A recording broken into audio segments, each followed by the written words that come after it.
Welcome to the Lifelinks podcast, a platform to amplify Latina voices, to validate their story, and engage the comunidad worldwide.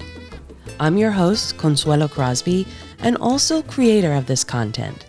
If you would like to chat about what you've heard here today, then reach out to me through our website at thelinks.com.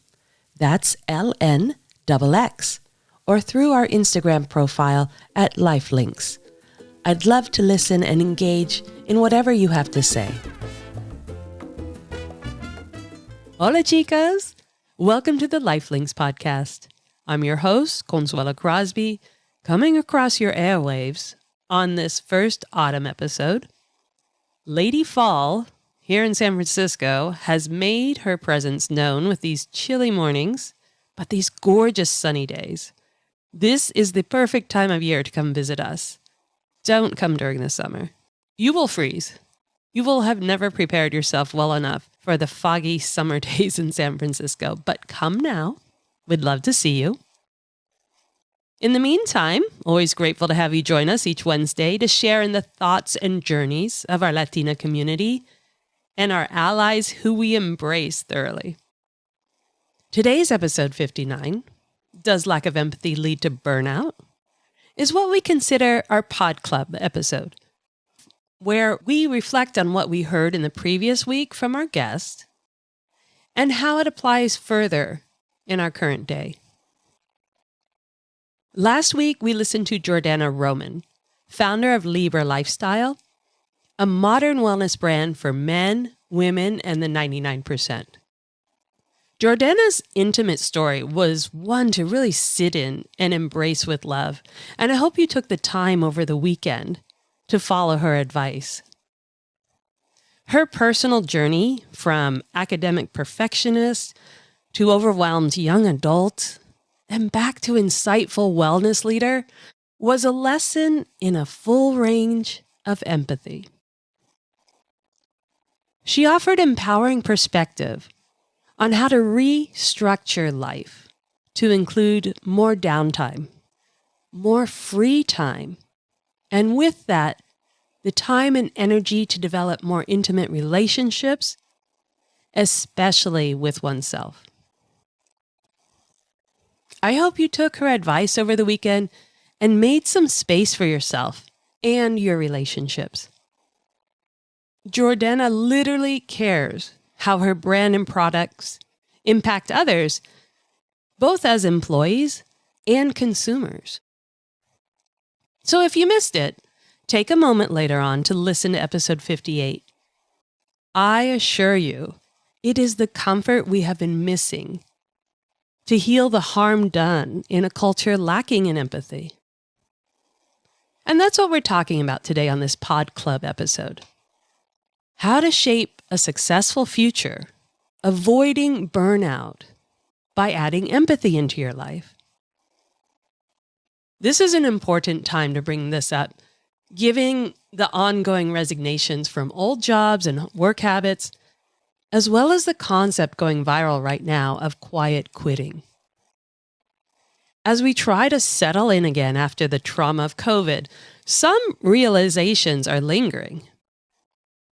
If, and this is a very big if, you were able to put work on hold during COVID, meaning your workplace was on hiatus or closed or at least scaled back, then perhaps you had the downtime to realize just how much of your day was sucked away by work. Yes, there was the 9 to 5, but we all know those emails did not stop at 5. The expectations did not stop at 5, and neither did your worries and anxiety. But if you were scaled back and had that extra time, did you realize how much more attention was brought to yourself? Maybe to heal, or to start all those creative ideas and projects, or let those beautiful side gigs take priority. Allowing that money to flow without that middleman involved. All your talent and effort went directly back to you. Well, that surely highlights the issues related to professional anxiety and burnout. If left to our own devices, we are able to pace ourselves in a healthy, self-caring way and still be successful. There are no Sunday Scaries. Instead, Monday is a natural progression towards work again because you have taken the time over the weekend to focus purely on what fuels you. And all of that benefits you completely, financially, productively, purposefully. How's that for a run of adverbs?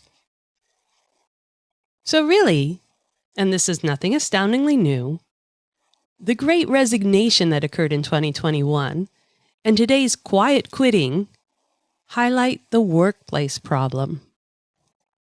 It's management, or lack thereof. But you probably already know this. It can be too difficult to feel successful in a system or corporate setting unless you abide by their business style. And that business style is what is driving those late night emails and those early morning expectations. So what do you do? This one can be tricky because it takes a little bit of time to evaluate where you really are in what you're trying to achieve. For instance, right now you're probably in the middle of a goal or multiple goals because we have at least 8 sections of happiness that define our life. So it could be career, it could be family, it could be exercise, it could be spirituality. All of that is part of it, but we're going to focus on career because it really takes so much of our daily life.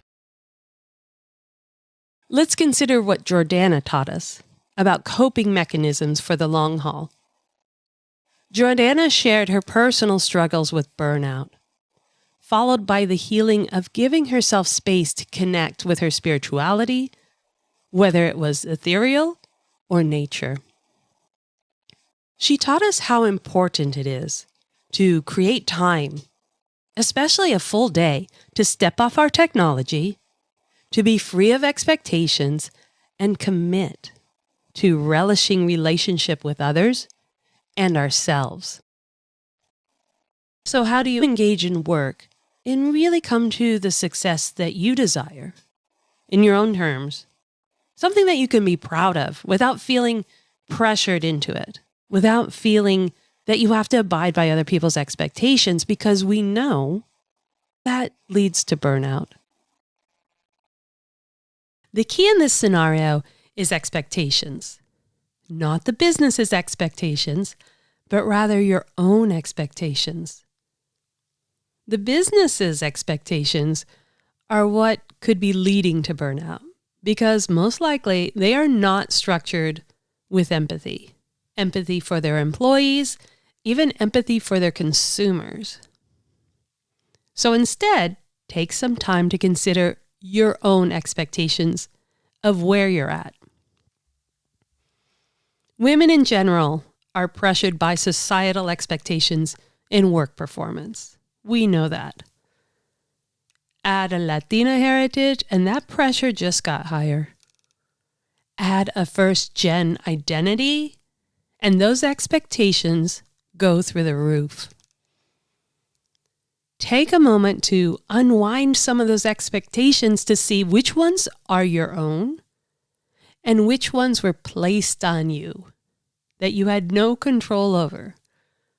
Those last ones, we're going to leave those behind. They're not yours, and they're not your problem. Now, consider your own expectations of your workplace goals. How are they framing your workday? Are they adding pressure, causing anxiety, or feeling desperate? Or are they fueling you to succeed? Are they realistic for your current life situation?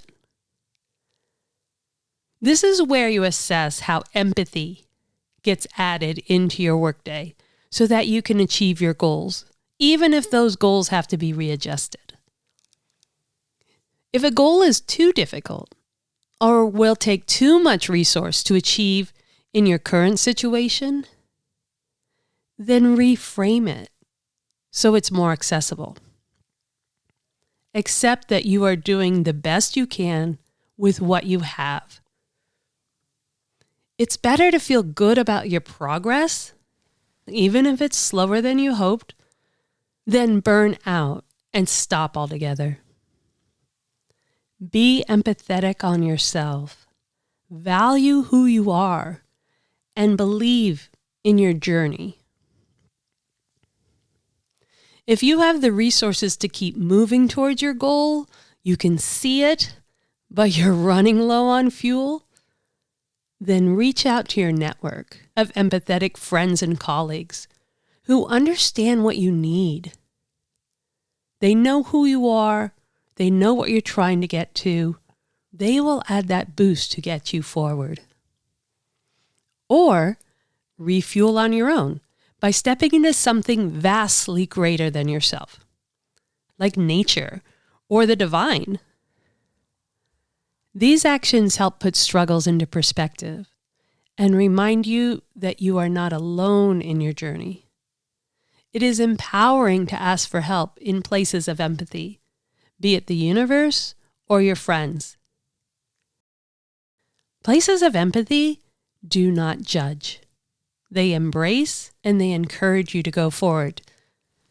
These scenarios offer safety and solace, providing you that space to renew, refresh, and recharge. Now, if you missed last week's episode with Jordana, you can find them still on your favorite podcast streaming platform and on our website at thelinks.com. That's LNXX. There you'll find the transcripts and the articles and all the things to catch up. So what can you take away from today's Pod Club episode? Trying to perform under the expectations of other people without the empathetic society or network of friends to support us? That is way too much pressure to perform without the fuel to finish. There's only so much we can humanly do alone. We're not meant to be alone in this world. But with empathy added in, empathy for ourselves, empathy from others, we can do amazing things, even if there's an immense struggle. It's not about avoiding the struggle. It's about enduring the struggle, feeling loved and understood and seen for what you're going through. I was going to share a story about when I was a teenager and what I was going through where I could really use some understanding, and how it all circled back around when I had my own daughter and she was in the exact same situation that I had been at her age. I was going to bring that all here, but I actually wrote an article on it because I wanted also to share the painting that is the core of this story. So it's on our website. It's called All I Needed Was a Little Empathy. There you can read the story and see the painting that I was talking about. I was like 15 years old, and boy, did we not all need a lot of empathy when we were that age. So take a look on our website. I hope you enjoy it. I'd love to hear some comments about your own experience in a similar situation and how you got through it. I don't know how we got through all those years, but just needing someone to understand in that moment where you were just, under that pressure. Oh, I can't wait to hear what you went through, and I'm glad you're here to tell us. So take the time to invest in yourself, in your own unedited self-care, and to invest in relationships with the people who empathize with you, who value you, who will be there for you in a heartbeat. Let them hear your voice. Let them see your face. They need to know where you are. And the people who make space for you and leave an open door for you to walk through are there to welcome you and give the resource you need. and that you love, that genuinely feeds you. Make space for yourself to connect to something much deeper and more profound than the nuances of work. Balance your life so that you feel more complete and refueled, and that work just becomes part of who you are. It does not define you. Thank you to all the listeners who subscribed last week and gave me such a boost of love and confidence. Subscribing is easy, but it's a little different on each platform, so check it out on Apple, Spotify, Amazon, whatever your favorite is. And while you're there, could you please leave a review so we can focus in on what you'd like to hear when you're listening to us? You can find the links to everyone mentioned here today in the show notes of this episode on your favorite streaming platform, as well as the transcripts and articles found on our website at thelinks.com. That's LN XX for the ladies, las mujeres. And you can get a heads up and some snippets of the episodes on our Instagram profile at lifelinks. Step into your truth, ladies. Ciao. Really appreciate the time you take to rate and review the podcast.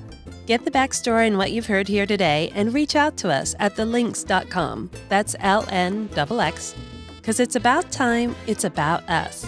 Stay in the groove on our social media at lifelinks and get ready to make your move, ladies. Viva!